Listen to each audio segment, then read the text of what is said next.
I'm going to put it plain and simple. I don't like it. I'm with Martellus Bennet in terms of I resent it, and I'm going to go there. It's just another mechanism trying to be implemented to control black folks.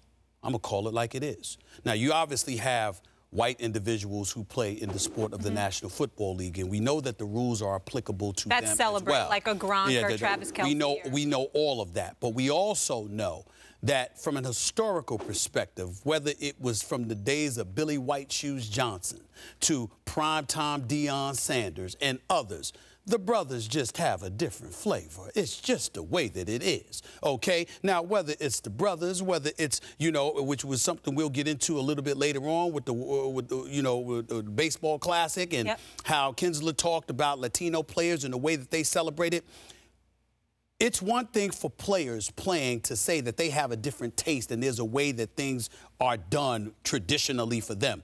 It's another thing for a commissioner, as far as I'm concerned, to literally embarrass himself and the National Football League by talking about how they're going to try to study what's the appropriate forms of celebration. Yeah, how do you even do that? It's just like Antonio Brown embarrassing. popping it. Is that Max is absolutely right when he's talking about things that are sexually explicit or are too antagonistic or whatever. You've got to monitor. There are lines that can't be crossed. We get that. Perhaps you can sit up there and monitor it from a time perspective. You got 10 seconds, and you better not do it any longer than that, because we're trying to speed the game up and hide behind that timeline, all right, and nothing sexually explicit or whatever. But outside of that, that's pretty much it. And the need for the National Football League to take this course of action, it's incredibly insulting. Every time we turn around, I'm talking about as people here, and I'm going to say it.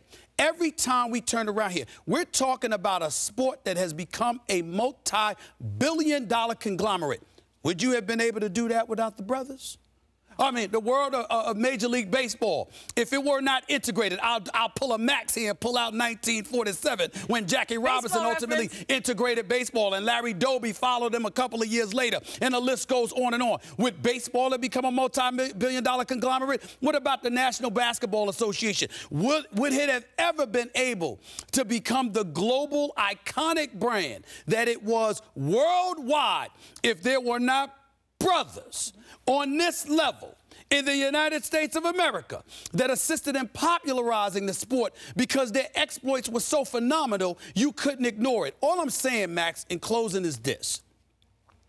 Whatever level of success the world of sports has been able to generate for itself, revenue-wise or what have you, is based off the backs of African Americans in this country that showed up and not just produced, but performed. There's a difference between producing and perform. You can go out there and perform, but have no regard whatsoever for, you know, you go out to produce rather, but have no regard for performing. When we talk prime time, we look just as forward to him prancing into the end zone as we did to him catching it. I'm glad you brought up Billy White Shoes Johnson. Who didn't like Billy White Shoes Johnson celebrate? Yeah, as fans, we want to see it. I'm Max Kellerman. Thanks for stopping by. Before you go, hit the button below to subscribe to our YouTube channel so you never miss a moment of me taking down Stephen A. Smith.